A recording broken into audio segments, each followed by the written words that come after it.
ተስፋ በመቁረጥ ራስን እስከ ማጥፋት የደረሰ ወጣቱ መኖር በጣም አቅቶታል። መኖር፣ መብላት፣ መጠጣት። ያባውራው ሚስቱን ያያትና መልከጥፉ የምትባል ሴት ናት። አይምሯችሁ ቀንጭሯል። አንዳንድ ደግሞ አከራዮች ሁላችሁ መንገድ ነው የአደብ ግማሹ በማያገባህ አለመግባት ሲሆን የጥበብ ያሳየውና አስክሪንሽ ምናምን አጽብ ምናምን ያሳየው።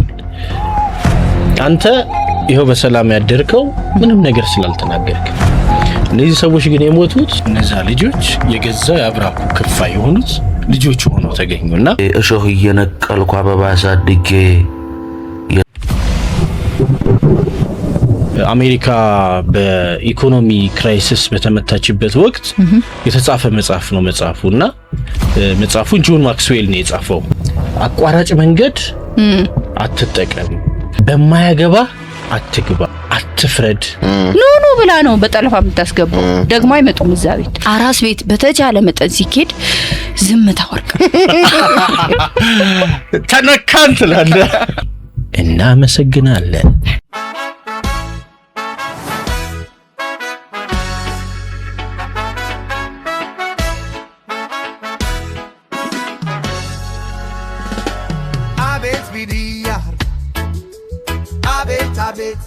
የሆነ ሰው ዳቦ ቤት ከፍቶ ያ ዳቦ ቤት ጥሩ እየሰራለት ስለሆነ እናንተም ከጎኑ መታችሁ ዳቦ ቤት ከፍታችሁ የምትሰሩ ሰዎች ይህ የሥራ ፈጠራ ሳይሆን ምቀኝነት ይባላል። ይህ አይምሯችሁ ያደገ እንዳይመስላችሁ ጭራሽ እየቀነጨረ ነው እየመጣ ያለው ማለት ነው። ሲቀጥል ይሄ በስሪንጅ የተሰጠ ክፋት ምቀኝነት ማለት ነው። የሆነ ሰው የሆነ ሱቅ ከፍቶ በአሪፍ ሁኔታ እየሰራ ሲመጣ እናንተም አብራችሁ ያንን ቢዝነስ ከጎን የምትጀምሩ ሰዎች አይምሯችሁ ቀንጭሯል።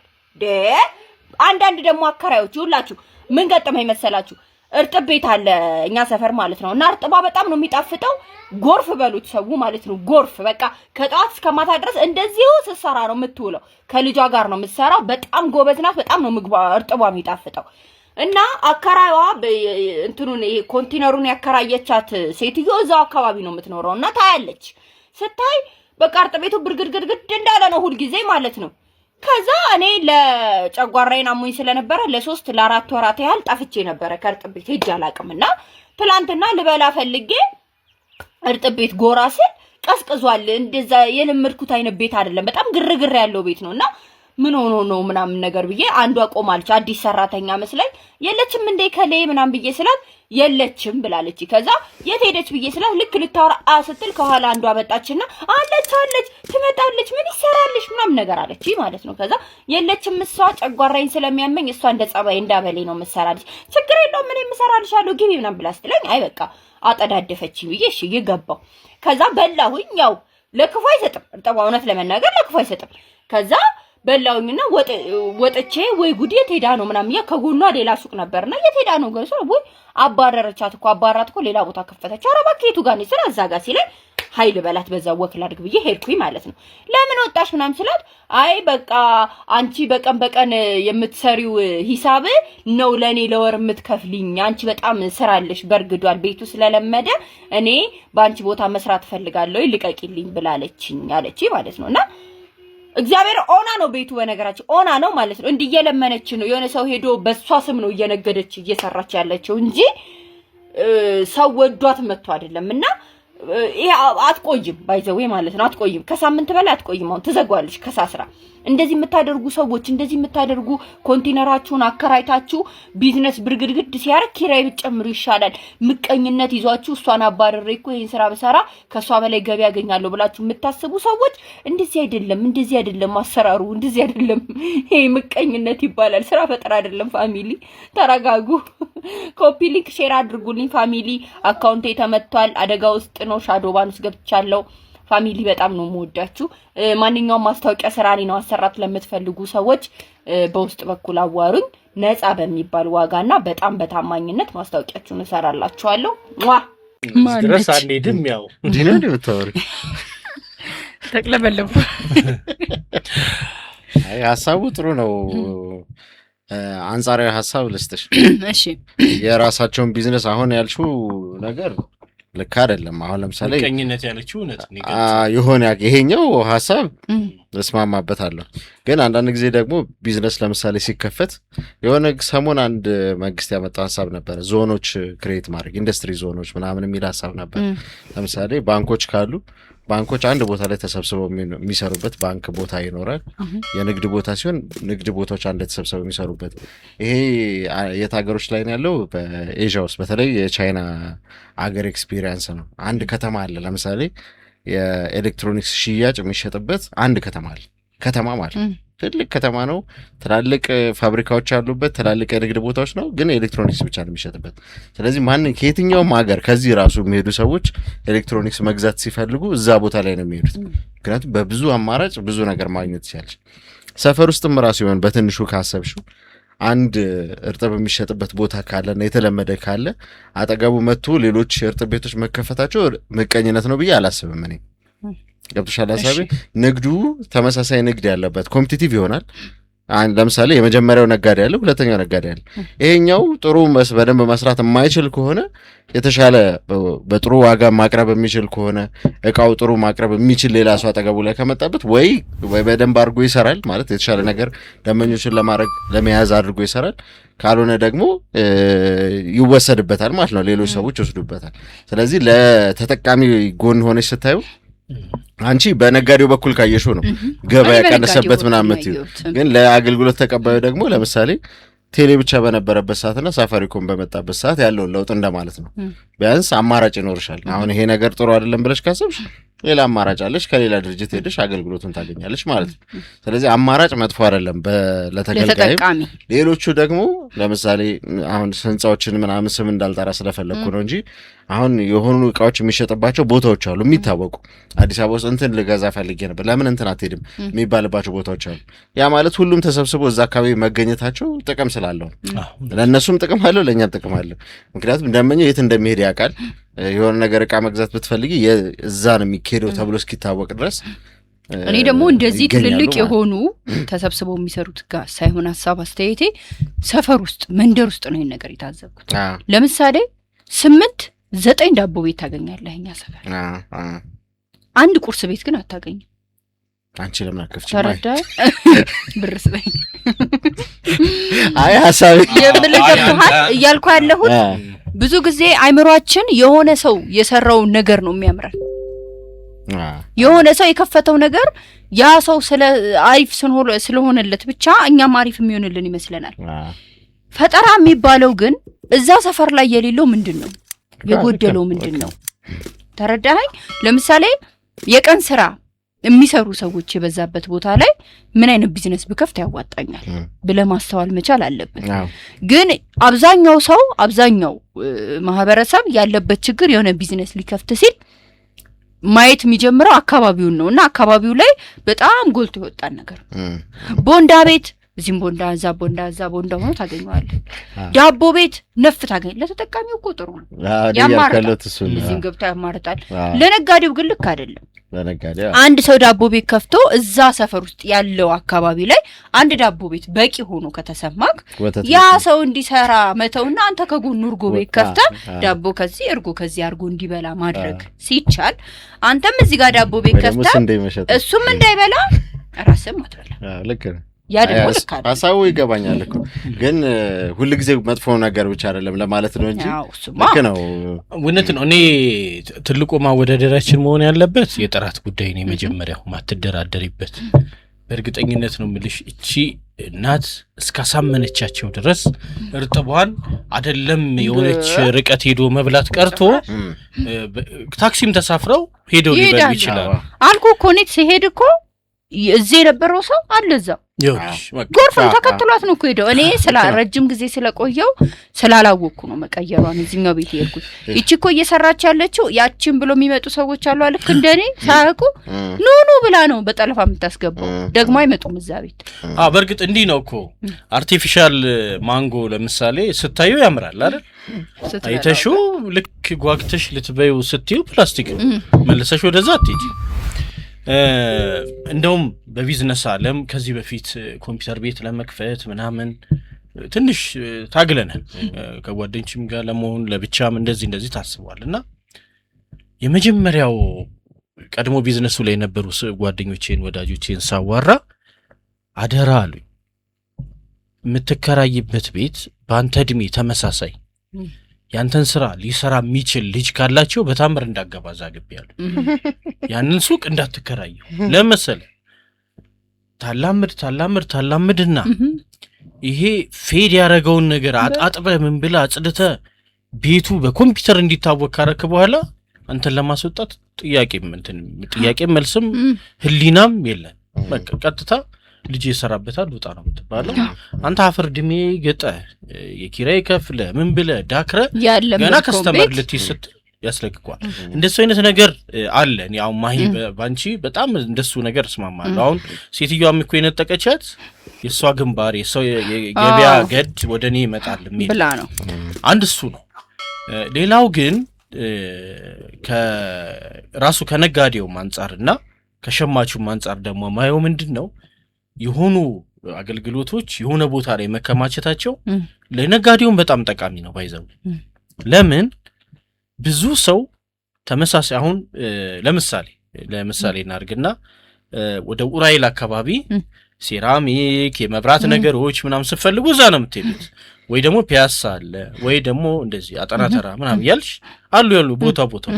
ስለዚህ ቀጥታ ሳታወላጅ እዛ ጋር ትሄዳለሽ፣ እዛ ትሄጃለሽ። ግን በስፋት ተገልጋይ ሲኖር ነው አማራጭ ይኖራል። ለምን መሰለሽ ዋና ቋሚ ከስተመር የሚባል አለ፣ አላፊ አግዳሚ ደግሞ የሚባል አለ፣ ወይም ደግሞ ቀጥታ ያንቺ ከስተመር የማይሆናል።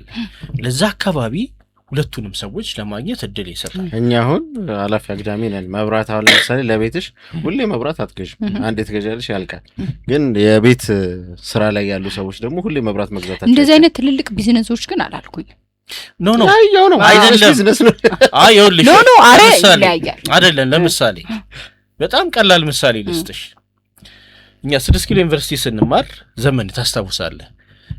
6 ኪሎ ዩኒቨርሲቲን ይዞ ወደ መነን አጋማሹ ድረስ አካባቢ እነ ህያብ ምናምን የሚባሉ እርጥብ ያኔ አልተጀመረም። እንትን ሩዝ ሩዝ በላ ስለነበረ ደጋግም ቀለል ያሉ ምግቦች ፈጣን ያሉ ፋስት ፉድ ተብሎ እንደውም ስሙ ይወጣለት ያኔ የሚሰሩ አሉ።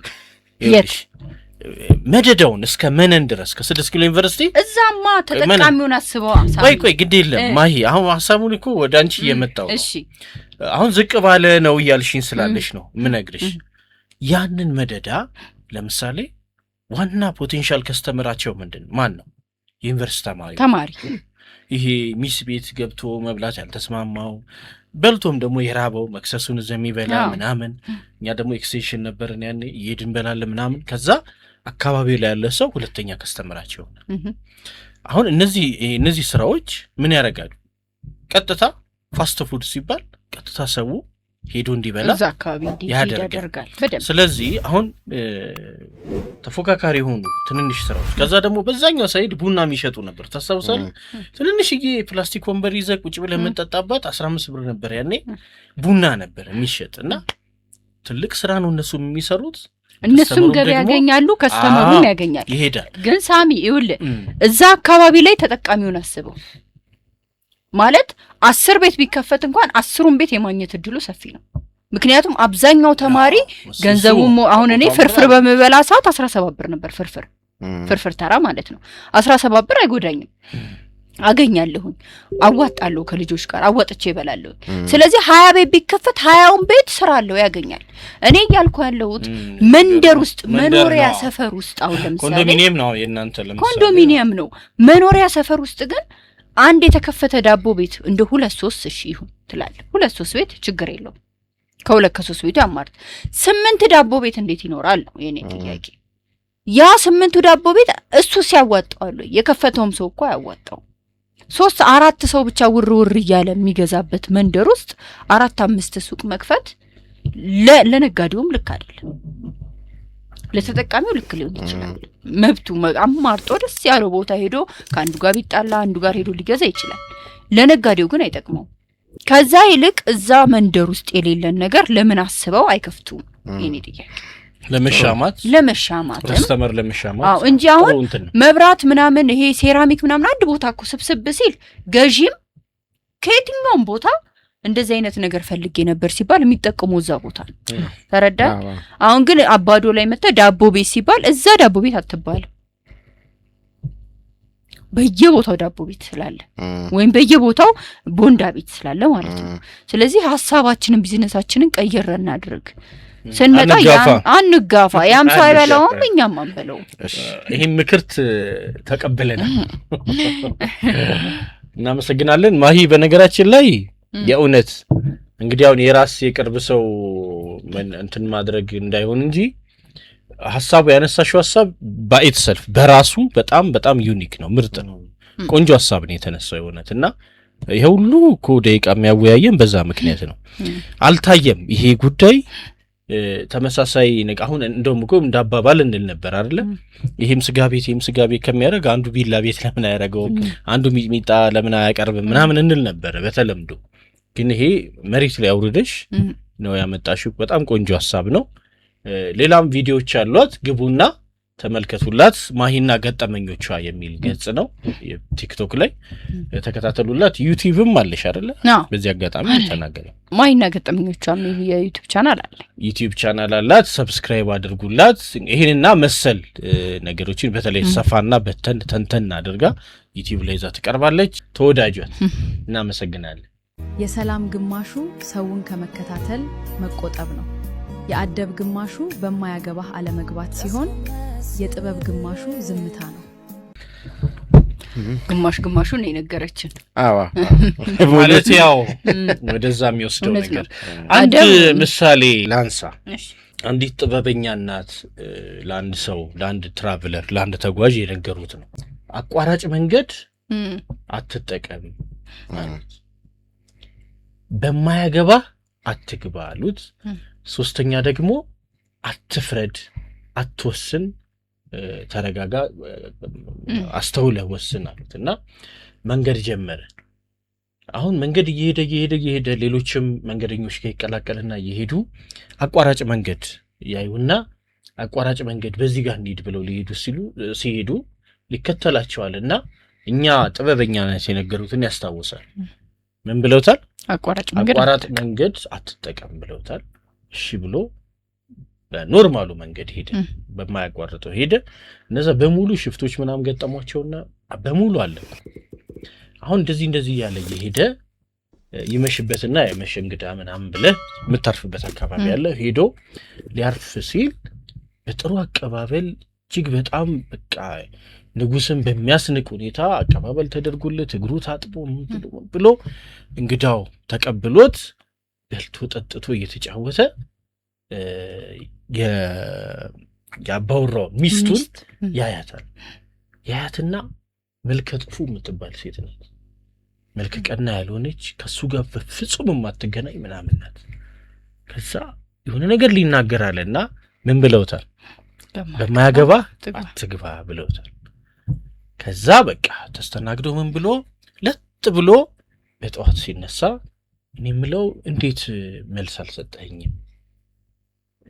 ይወስድና ያሳየዋል። በጓሮ ያሳየውና አስክሬኖች ምናምን እንደዚህ አጽም ምናምን ያሳየዋል። አንተ ይኸው በሰላም ያደርከው ምንም ነገር ስላልተናገርክ ነው። እነዚህ ሰዎች ግን የሞቱት በባለቤት መልከ ጥፉነት ተናግረው ነው ይልና በቃ በሰላም ስንቁና ሲዞ ምን ብሎ ይሸኛል፣ ይሄዳል። እንግዲህ ጉዞውን ጀምሮ እንግዲህ የድሮ ተጓዦች ረጅም ዓመታት ነው አይደል የሚጓዙት ምናምን ሲሄድ ወደ ቤቱ እየተቃረበ ሲመጣ ጎረምሶች ያያል። ጎረምሶች ያይና እንዴ ቤቴ የምን ጎረምሳ ይዛ ነው ባለቤቱ ማለት ብሎ ከዛ ምናን ብለዋለች፣ አትቸኩል፣ ለውሳኔ አትፍጠን ብለዋለች። እና ከዛ አሁንም አክሽን ከመውሰዱ በፊት ቤት ሲገባ እነዛ ልጆች የገዛ ያብራኩ ክፋይ የሆኑት ልጆቹ ሆነው ተገኙና እነዚህ ሶስቱን ነገሮች ማለት ነው። ሶስቱ ምክሮች አተረፉት። አሁን ግማሽ በላይ ያመጣቻቸው ነገሮች አሉ። ብዙዎቹ ግማሽ የምንመጣቸው ከራሳችን ሰላም እንድናገኝ ምን ወስዳቸው እርምጃዎች ናቸው። የሰላም ግማሹ ከሌሎች ጋር አለመፎካከር ነው። በትክክል ራስህን ከሌሎች ጋር የምታወዳደር ከሆነ ምንድነው ሰላምህን ታጣለህ። እንዲህ ያለች ያነሳቻቸው 3 ነጥቦች አሉና ፒስፉል የሆነ ሰላማዊ የሆነ ህይወትን ለመኖር እነዚህ ፉክክር ማቆም ሰላማዊ ሰው እንድትሆን ያደርጋል። አሁን ጉርብትና ላይም ስትኖር ሌላኛው ጎረቤትህን የሆነ ነገር ሲያደርግ ሲያይ ደስ ይላል ብሎ ማለፍ፣ ከራስ ቤት ጋር አለመወዳደር። ብዙ ጊዜ እንደውም ልጅም እያለሁ ያጋጥመኝ ነበር። እከሌ ይሄን ያህል ኢንች ቲቪ ገዝታለች እኔም ይሄን ያህል ኢንች ቲቪ ገዛለሁ ይባልና የማይሆን የህይወት ውጣ ውረድ ውስጥ ይገባል። ኢቨን ትዳር ሁላ ሲፈርስ እንትን እላለሁ አምጣ ይሄን ያህል ብር ከኪስ በላይ በመጠየቅ ማለት ነው። ያንን ደግሞ የሚያመጣው ምንድነው? ፉክክር ነው። ከጓደኛ ጋር ፉክክር ከሆነ ራስን ሆኖ መኖር፣ ቀለል ብሎ መኖር፣ እንደሚችሉት እንደ አቅም እንደ ኪስ እንደ ቤት ሆኖ መኖር፣ ለልጆችም እንደ ራስ እንደ ቤት ሆኖ መኖርን ማስተማር፣ በማያገባ መግባት ደግሞ ብላላለችው። የስነ ስርዓት ደግሞ ግማሹ በማያገባ አለመግባት ምንድነው? አንድ ሲጋራ የሚያጨስ ጓደኛ ያለው ሰው አንዱ አያጨስምና 25% ኢትዮጵያ ውስጥ በምን እንደሚሞት ታውቃለህ ብሎ አለው የሚያጨሰው። ወይ አላውቅም በምንድን ነው ብሎ ሲለው ሲጋራ በማጨስ። አንተ 75% በምን እንደሚሞት ታውቃለህ አለው። ወይ አላውቅም በማያገባው ገብቶ። አንዳንዴ እውነቴን ነው ህይወት ውስጥ ምን ሆነው ነው ይሄ ጉዳይ ይመለከታቸው ነበረ ለምንድነው አስተያየት የሰጡት ብለው የሚያስብሉ በማያገባቸው ሁሉ የሚገቡ ዝም ብለው በተዳረ ውስጥም አሉ ህይወት ውስጥም አሉ ስጋ ዘመድም ይሆኑና በማያገባቸው ብቻ ገብተው ነው የምታገኛቸው። አንተ ሳታውቂው ገብተው እውነቴን ነው ማለት በየትኛው ህይወት ውስጥ ገብተው ነው ማን ነው ፈቃድ የሰጣቸው እስክትል ድረስ አንተ ህይወት ውስጥ ገብተው ፍትፍት ታርገው ነገርህን አበላሽተው የሚወጡ ሰዎች አሉ። ይህ ስርዓት አይደለም። አደብ አይደለም። አደብ የሚባል ነገር አለ። አደቡ ነው። ከዛ ውጪ ደግሞ ዝምታ በጣም ጥሩ ነገር ነው። ጥበብ ነው ዝምታ። ዝም ስትል ብዙ ነገሮችን ታልፋለህ። ዝም ስትል አንዳንዴ ሰዎች አለመፍረድም ዝምታ ውስጥ አለ። አትፈርድም። የሆነ ሰው የሆነ ነገር ሲያደርግ እሱ እኮ ብለህ እጅህን አትቀስርም። ዝም ብለህ ማለፍህ የሚጠቅሙ በጣም ብዙ ነገሮች አሉ። ዝምታ ያስከብራል። አስተያየት አለመስጠት ሁሉም ነገር ላይ ዝም ማለትም ልክ ነው እያልኩ አይደለም፣ ግን ሁሉም ነገር ላይ ደግሞ አስተያየት አይሰጥም። አንዳንድ አለ ዝም አብሮ ይቀመጥና ብርጭቆ ላይ ማስተያየት ይሰጣል፣ ልብስ ላይ ማስተያየት ይሰጣል፣ ጸጉርህ ላይ ማስተያየት ይሰጣል። አንተ ጸጉርህ በምን ምክንያት እንደሸበተ ግን የምታውቀው አንተ ነህ። እውነቴን ነው። ስለ ሽበታ አስተያየት ልሰጥህ የሚገባው ቦታዬ ሲሆን ወይም ያለን ቅርበት ወይ ደግሞ አንተ ያለህ ማንነት ነው። ተረዳኸኝ? አሁን ለምሳሌ የሆነ ሰው ጸጉሩ ሽበት የሆነው ምናልባት የሆነ እሱ ማወቅ በማይፈልገው ወይ ማሳውስ ያው ወደ ሽበት የርኩት ሽበታም ስለሆኑ ነው። ማውጣት በሌለበት እድሜው ሽበት ያወጣ ሰው አለ። ለምሳሌ ያለ እድሜው በዘር በምናምን በመውጣቱ ደስተኛ ያልሆነ ሰው አለ። አፍን ዘግተህ ከኖርክ የዛን ሰው ስሜት አትረብሽም፣ አንተም አትገመትም። ግን ደግሞ ማውራት በሌለብህ ቦታ ላይ ስታወራ የዚያን ሰው ስሜት ትነካለህ እና ዝምታም ጥበብ ነው። ቀጣይ አስተያየቴ በሽማግሌ ሰው ቢሆን ምክር ብዙ ጊዜ ተቀባይነት ይኖራልና ኤአይ የምትሰራው ሰውዬ በቆንጆ ሴት ብቻ ማድረግ ሳይሆን በሽማግሌ ማድረግ። ኤአይ ነው እንዴ? አዎ ኤአይ ናት። ዞሮ ያው እኛም ያመጣ ነው እንደዚህ ስለሆነችም ሊሆን ይችላል። ስለዚህ ይሄንን አስበውም ሊሆን ይችላል ያዘጋጁት። ያችን ነው ዘንድሮ ኤአይ ወሩን አላክሽ እመቤቴ ሰው ነው ይመስል ያው አመሳስሎ መሰራቱ ነው። ግን በጠቅላላው ሐሳቡ እንደ ሐሳብ ጥሩ ነው። አይ በጠቅላላው እንደው አንዳንዴ ወዳጁ ነው ለሰው ለወዳጁ የሚሰጠው ሐሳብ አስተያየት ያንን እንዲጎዳ አድርጎ ሐሳብ መስጠት የለበትም። እውነት። አሁን ለምሳሌ ይኸውልሽ አሁን ለሴት ልጅ ወፈርሽ መባል አሁን በተለይ በዘመናዊው ዓለም ደስ የሚያሰኝ አይደለም። የወፈረችበት ምክንያት ይኖራል በደንብ እና አንዳንዴ ምን ነው እስክትሆኚ ድረስ ምናምን ለቅሶ ቤት ደግሞ ይሄዳሉ። ዋው ለቅሶ ቤት ሄዱና ማጽናናት ነው አይደለ? እንደውም በተቻለ መጠን ምን ነው አሞት ነበረ ምናምን ሰውየውን ህመም ውስጥ እየከተትከው ነው የምትሄድ። ይባሰ እንደውም እንዲረሳ ምንም ሌላ ጨዋታ መጫወት እያለው ነው። አራስ ቤትም እግዚአብሔር እንዴት እንትን ቢልሽ ነው ግን እሱን የሚሆን ይልሃል ምናምን የእውነት የተባሉ ሰዎች የምናውቃቸው የቅርብ ሰዎችም ስላሉ ነው። ወይ እንዴት ቻልሽው በቃ ኮሷ ሳትችለው ግን እንደቻለች ባካበቧት ሰዎች ምናምን እንደዚህ ቻል ለማድረግ እየጣረች ያለች እንዴት ቻልሽው ግን አንቺ ድንጋይ ነሽ እንደዚህ እና አንዳንዱ በቃ አበሶብሽ እግራቸው እስኪወጣ ነው የምትጠብቅ ንፍርቅ ለማለት ለማልቀስና ወልደህም ደግሞ አራስም ሆነ የእውነቴን አባቱን አይመስልም የሚል ሰው አለ። ገና አራስ ልጅ ገና ደም ማለት ነው ገና ለመሳም እንኳን የማይመቹ ህፃናት መጥተው አባቱን አይመስልም ማንን ነው የሚመስለው ይሄ ልጅ እኔ ነኝ ሰው አለ። አትቀፊው እንት ስታቅፊው ጠረንሽን ይለምድና ካንቺ ውጪ እምቢ ይላል። አረቀፊው ይላል ደግሞ ትንሽ እሱ ራሱ ሰውየው ማለት ነው። ጥሩ ነው ጠገንገን ያረግልሻል ሰውነትሽን። አይ ደግሞ ብዙ አትብሊ ትወፍሪያለሽ። አራስ ቤት በተቻለ መጠን ሲኬድ ዝምታ ወርቅ ተነካን ትላለህ እና የሆነ ሆኖ ዝም አይነቅዝም ብለን እንለፈው። የጠማው ጠጥቶ ከዚህ ወንዝ ልቤ ከኔ ይለፍ ብዬ እሾህ እየነቀልኩ አበባ አሳድጌ የስንቱን ምስቅልቅል ሕይወቱን ይዤ ተሸክሜ ወዳጅ ላለኝ ሁሉ ህመሙን ታምሜ ለሰው ኖሬ አቅሜ ደቀቀ ልክ ለራሴ ልኖር ስል ጉልበት ያለቀ።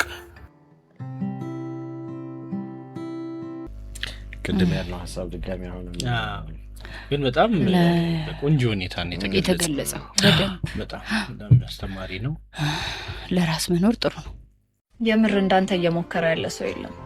ነገን የተሻለ ለማድረግ ዛሬን በራስ ቆመ ለማለፍ እየታገልክ ነው። ዛሬ ላይ በስራ ልክ ባትኖርም ከልፋት አንጻር ያለህበት ቦታ ባይመጥንህም በጭራሽ ተስፋ እንዳትቆርጥ። በእርግጥ ብዙ ነገሮች አንተን ለመጣል ይተባበራሉ። ቀን ፊቱን ያዞርብሃል። ወዳጆችህ የከበቡ ሰዎች ቀስ በቀስ ይበተናሉ። ብቻ ፈጣሪ ፊቱን ያዞርብህ። መኖርህን ቀጥል፣ መስራትህን ቀጥል እንጂ ነገ አንተ ቀን ይመጣል። በጭራሽ ተስፋ እንዳትቆርጥ። ይሄ በተለይ አሁን ላይ ላሉ ወጣቶች ጥሩ ትምህርት ነው። ብዙዎቹ ባለውም ፖለቲካዊ ማሰራር ህይወትም ድካምም የኑሮ መናር ብዙ ወጣቶች የሆነ ሳለ ህይወትን ማቆም ሲፈልጉ ታስተውላለህ። እዚህ እንደውም ማህበራዊ ሚዲያ ላይ ቲክቶክ ላይ በባለፈው የመጣ ልጅ ነበረ። ከዛሬ 3 አመት በፊት ቦታ ተሰጥቷቸው እንትን ምድብ አይተኸዋል አይደል? አዎ። እና አሁን የዛ ልጅ መጨረሻ ባቀው ብዬ ተመኝቻለሁ። ባቀው እንደው አቅም ባይኖረኝም የመምከር ቦታ ተሰጣቸው። በመንግስት ተደራጅተው ወጣቶች ተደራጅተው ቦታ ተሰጣቸውና በሚሊዮን የሚቆጠር ብር ይሰጣቸዋል ከተደራጃችሁ ተብሎ ተደራጀ። ከዛ ሱቅ ነገር ከፈተና ይሄ ስፌት ሲንጀር ማለት ነው እንደሱ እየሰራ ነበረ። ከዛ በኋላ በ3 አመቱ 5 አመቱ ሞልቷል ተብሎ ፈረሰበት ቦታው ማለት ነውና በዚህ ነበር ቤተሰብ ማስተዳደረው። ሲቀጥል ቦታውን ከከፈትኩበት ጊዜ አንስቶ ሁሉም ገንዘብ ሊበላይ ነው የሚመጣው። ሁሉም ያለበት ነው ያም ይመጣል። ይሄን ያለ እዚህ ለሰራበት ብር አምጣ ብድርም አልተመቻቸለትም ነበርና ወጣት እንደ ወጣት እየረገፈ ነው ያለው። ወጣት እንደ ወጣት መስራት እየቻለ አይደለም። እውነት ስናወራ ወጣቱ መኖር በጣም አቅቶታል። መኖር፣ መብላት፣ መጠጣት፣ ቤተሰብ ማስተዳደር ተወሱ ሌላ ታሪክ ነው። ግን በተለይ ይሄ ቤተሰብማ የመሰረተ ሰው እንደ ወጣት መኖር ከብዶታልና ወጣት ደግሞ መኖር ሲከብደው ለውሳኔ ቅርብ ነው። ወጣት ይሄ በጣም ለውሳኔ ቅርብ ነው ብዙ ወጣትና ይሄ ምክር ያስፈልጋቸዋል።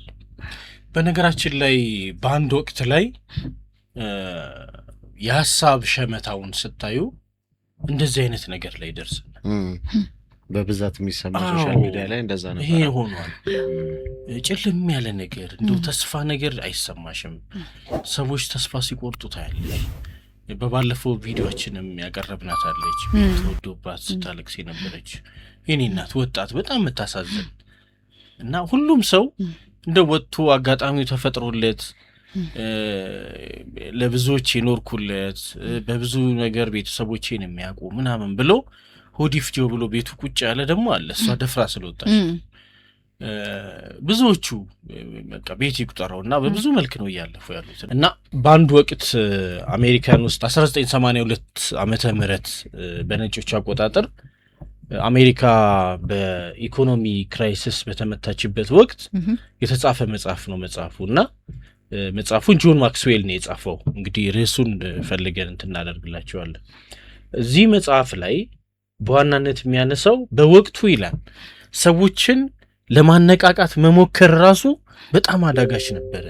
ከደረሰው ባንክረፕሲ ወይም ግሽበት ወይም ደግሞ ኪሳራ እንደዚህ ብላችሁ ልትመስሉ ትችላላችሁ እና የመኖሪያ ቤት ችግር፣ እጦት፣ የዋጋ መናር፣ መወደድ፣ የአላቂ ዕቃዎች መወደድ፣ መናር፣ የሚበሉ ነገሮች መጥፋት እንደዚህ ነገር በጣም 1982 ላይ አሜሪካኖች አንገዳግዶት ነበር ኢኮኖሚያቸውን ነው የሚለው እና ይህ ሁሉ ነገር ባለፉበት ሰዓት ከዛ በኋላ ነው የሚገርምህ እነ ሮበርት ኪዮሳኪ ምናምን እንደዚህ መጽሐፍ ላይ በጣም መሳተፍ ምናምን ስራዎች እየመጡ ሄዱትና እነ ሮበርት ሹለርም እንደዚህ ብዙ መጽሐፍቶች የሮበርት ሹለር ታፍ ታይምስ ኔቨር ላስት በት ታፍ ፒፕል ዱ ብሎ መጽሐፍ እስከ መጽሐፍ እንደዚህ ብዙ ነገሮች ከዛ በኋላ ተከስተዋልና አሁንም እኛ ያለንበት ሁኔታ ይሄ ነው። ስለዚህ ይሄ ለፖሊሲ ሜከርስ፣ ለህግ አስፈጻሚዎች፣ ህግ ለሚያረቁ ለሚያወጡ፣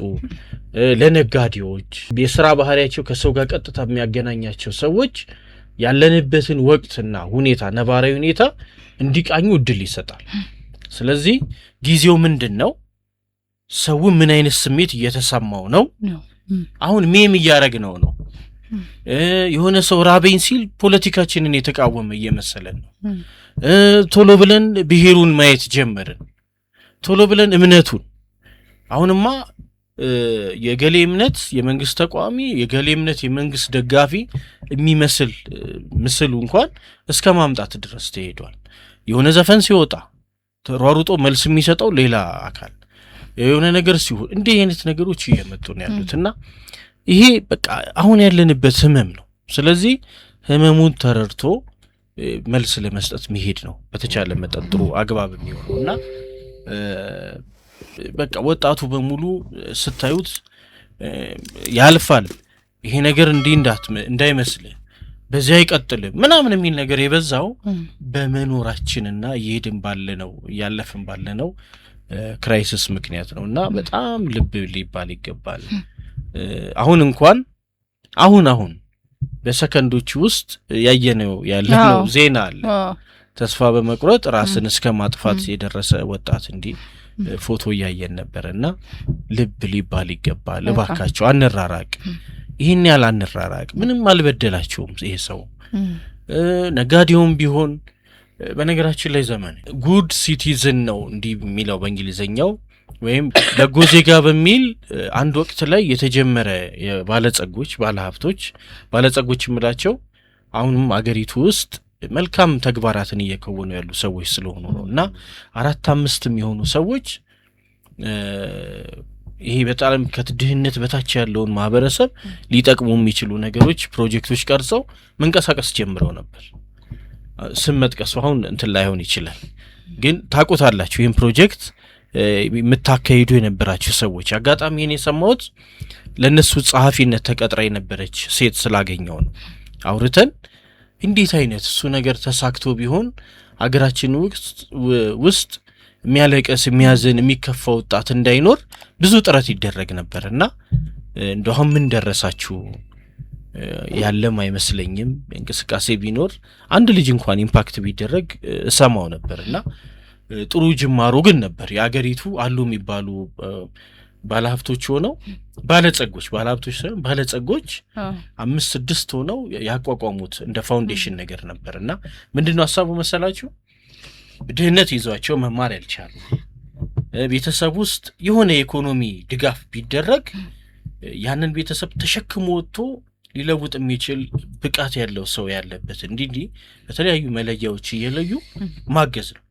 ቀጥታ ኢምፓክት ማድረግ ነው እዛ ሰው ላይ። ያ ደግሞ ለሌሎች ይደርሳል የሚል በጣም ደግ ሐሳብ ነውና አሁንም ያላችሁት ባለጸጎች እንደው 140,000 ወደ ስንት 100,000 የሚሸጥ መጠጥ እየሰማን ነው። የእውነት ያሳፍራል። ማላይ ቁጭ ብለን እንደምንጠጣ ብቻ ወዲፍቸው ከህይወቴ ማንንም አላሰናበትኩ። እነሱን ያጠፋቸው አንድ ነገር ብቻ ነው፣ እምነት የሚባል አደጋ። የሐሳብ ስለ ቂም አይደለም፣ ስለ ድንበር ነው። ግንኙነቶችን የሚያፈርሰው ርቀት አይደለም፣ የተሰበረ እምነት ነው። እምነት ልክ እንደ መስታወት አንዴ ከተሰበረ መልሰህ ልታጣብቀው ትችላለህ፣ ግን ስብራቱ ይታያል። አንዳንድ ሰዎች ራሳቸው በሚያደርጉት ተግባር ከህይወት ይወጣሉ። ውሸት፣ ክህደት፣ ተደጋጋሚ ጥፋት፣ እነዚህ ናቸው ግንኙነትን የሚያጠፉት። አስተዋይ ሰው ግን ሁሉንም ሰው ለማስደሰት ራሱን አይሰው። አክብሮት በሌለበት ቦታ ሰላሙን ይመርጣል። እምነት በሞተበት ቦታ በግድ ግንኙነትን አያቆይም። በነገራችን ላይ ሰዎችን ማጣት ሁልጊዜ ኪሳራ አይደለም። አንዳንድ ጊዜ ሰላምህን፣ ክብርህን እና ማንነትህን መጠበቅ ነው። ስለዚህ ማንንም አትጥላ፣ ቂምም አትያዝ። ግን አንተነትህን የማያከብር ሰው በራሱ ድርጊት ከህይወት እንዲርቅ ፍቀድለት። ምክንያቱም አንዳንድ ግንኙነቶች የሚያበቁት በጥላቻ ሳይሆን በተሰበረ እምነት። ጥሩ ሐሳብ፣ ቆንጆ ሐሳብ ነው። ልክ ነው። ምንም አንጨምርበትም። ሳይሆን ሐሳቡ በጣም እንዲና እንዲያ እያለን እንግዲህ አከምቸከም ተግራይኛ ነው ማለት የእውነት በጣም ደስ የሚያሰኝ ቆይታ አደረግን። እንግዲህ ምን ያህል አግኝታችሁናል፣ ምን ያህል አብረን ነበርን፣ በሐሳብ አስተያየቶቻችሁን እንወቅ። ሰብስክራይብ ማድረጉ ቸል ይባል። እንግዲህ አልጎሪዝሙ እንደሚያሳየን ወደ 80% ገደማ ሰብስክራይብ ሳያደርግ የሚያይ ነው ተመልካቻችንና ይሄንን ያሳየናል። ስለዚህ ሰብስክራይብ እናድርግ፣ አብሮነታችንን ከምን ጊዜውም በላይ እናሳይ። ይህን ስንጠይቃችሁ ደግሞ የበለጠ እናንተን ለማገልገል እንዲረዳ እንዲያግዘን በማሰብ ነው። ለወዳጅ ዘመድ የምታጋሩበት ሰዓት አምናችሁበታል ማለት ነው። ያንን ያሳየናል። ይህን ስለምታደርጉ ደግሞ በፍጹም እናመሰግናችኋለን። የነበረን ቆይታ ይህን ይመስል ነበር። ሐሳብ አስተያየቶቻችሁን ስታኖሩልን በዛው ደግሞ 0912 50 54 32 ላይ ደግሞ ደውላችሁ ቢሮአችን የሚሰጣቸውን አገልግሎቶች መጠየቅ፣ ቢሮአችን ድረስ መጥቶ ማናገርኛን ይቻላል። አብራችሁን ስለነበራችሁ በድጋሚ እናመሰግናለን። ቻው።